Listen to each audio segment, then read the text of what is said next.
Resul-i Kibriya Efendimizin Ravza-i Mutahharası'nda yapacağız. Kıymetli kardeşlerim, elbette her birimiz bugüne kadar pek çok kez yolculuklar yaptık. Pek çok yerlere seyahat ettik.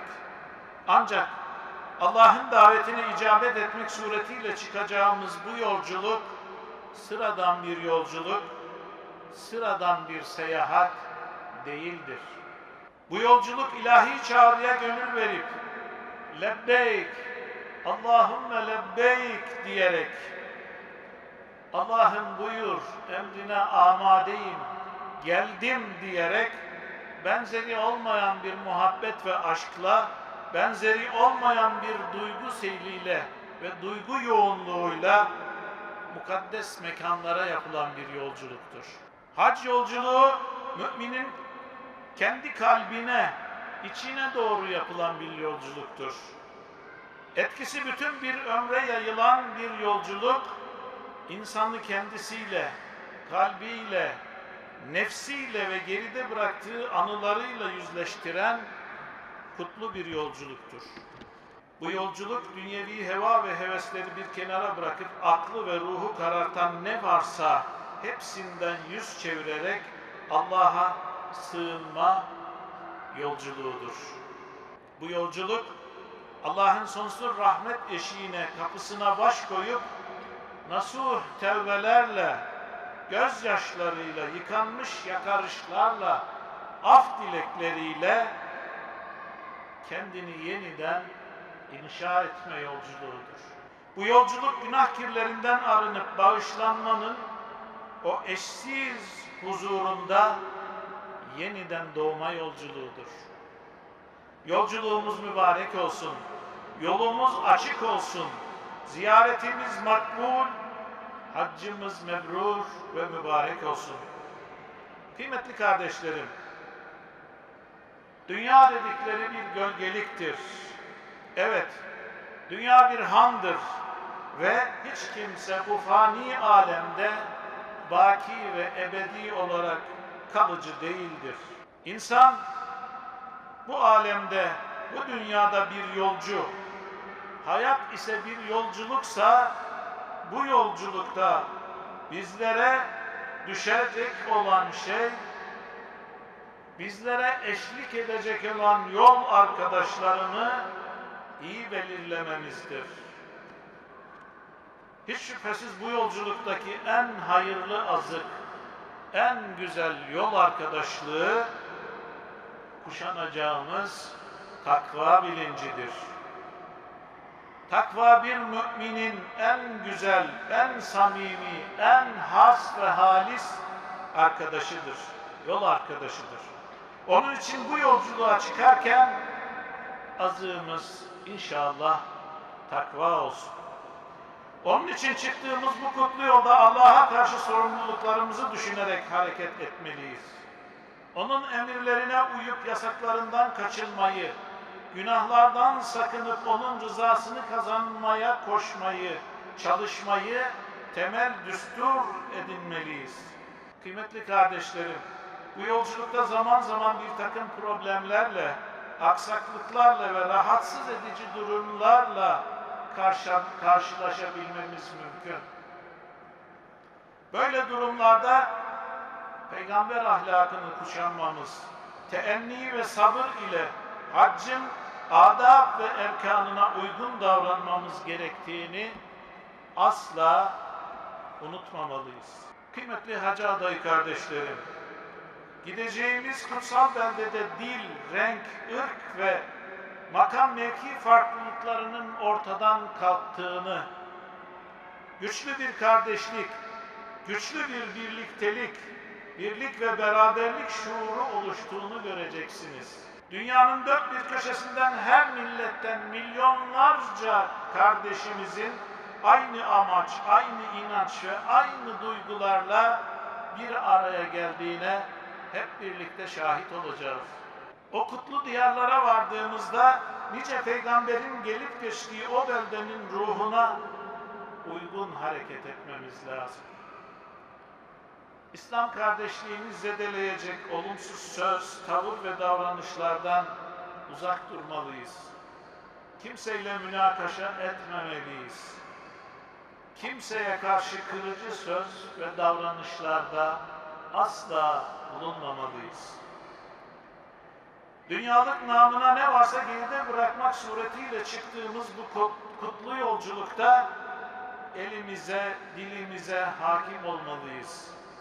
Ve kalbimize hakim ve sahip olmalıyız.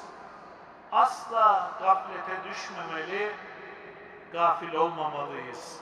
Her anı, her demi, her günü, her saati o bilinçle yaşamalı, ibadet şuuruyla, huzuru ilahide olduğumuz bilinciyle oradaki günlerimizi geçirmeliyiz. Evet, yıllar boyunca heyecanla beklediğimiz bu kutlu yolculuk inşallah bizlere her bakımdan büyük kazançlar sağlayacak, yaşantımız boyunca bizi zinde tutacak, vaat edildiği üzere büyük mükafatlara nail olmamızın yolunu açacaktır. Değerli kardeşlerim, sizlerle bugün burada bir arada olmak, sizleri Beytullah'a, Ravza-i Mutahhara'ya, o kutsal beldelere uğurlamak, şanlı tarihimizdeki güzel bir geleneğin de devamıdır. Ecdadımız hac ibadetine ayrı bir önem vermiş, hac yolculuğu sebebiyle İstanbul'dan hacca giden kafileler için özel merasimler düzenlemişlerdir. Surre alayı denilen bu merasimlerle hac kafileleri haremden haremeyne, o kutsal topraklara dualarla, tekbirlerle uğurlanmıştır. Kafileler Mekke ve Medine halkının ihtiyaçlarını karşılamak üzere çeşitli hediyelerle, ikramlarla yola koyulmuşlardır. Ecdadımızın harameyne olan sevgi ve muhabbetini gösteren bu gelenek asırlar boyunca coşkulu merasimlerle devam ede gelmiştir. İşte bizler burada düzenlenen bu etkinlikle bu kadim geleneği yeniden yad ediyor, yeniden ihya ediyoruz. Hac yolculuğumuz mübarek olsun. Cenab-ı Hak yolculuğumuzu asan eylesin. Mübarek topraklara, kutlu şehir Mekke'ye, onun bağrında yer alan Kabe-i Muazzama'ya, nurlu şehir Medine'ye, orada Efendimiz sallallahu aleyhi ve selleme bizlerden selamlar götürünüz. Habibi Kibriya Efendimiz'e tazimlerimizi, hürmetlerimizi arz ediniz. Kıymetli kardeşlerim, Allah Teala yolculuğumuzu kolaylaştırsın. Seferimizde yardımcımız olsun. Uzaklarımızı yakın eylesin. Bizleri yolculuğun güçlüklerinden, üzücü manzaralarla karşılaşmaktan, kaza ve belalardan, her türlü kötülükten ve hastalıklardan muhafaza buyursun. Aziz kardeşlerim, o kutsal topraklara vardığımızda, o kutlu beldenin hasretiyle içi yanan, ancak kavuşamayan kardeşlerimizi de unutmayalım. Onlar için de dua edelim.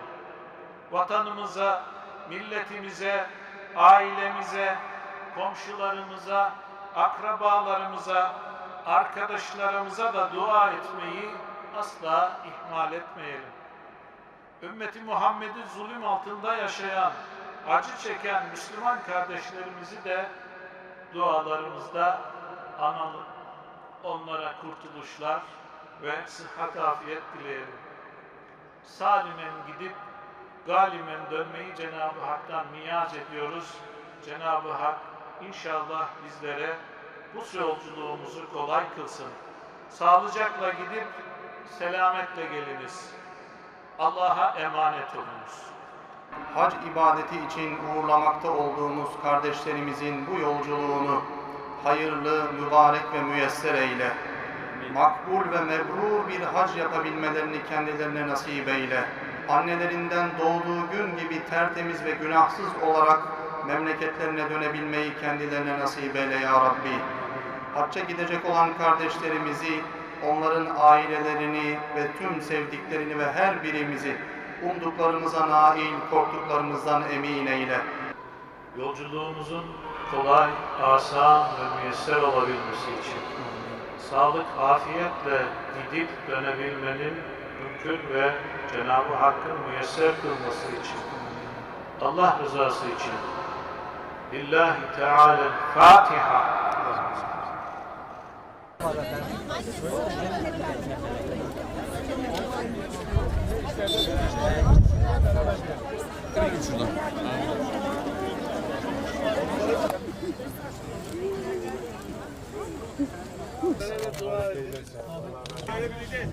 Hayırlı, bereketli, huzurlu bir haç diliyoruz. Allah'a emanet olun.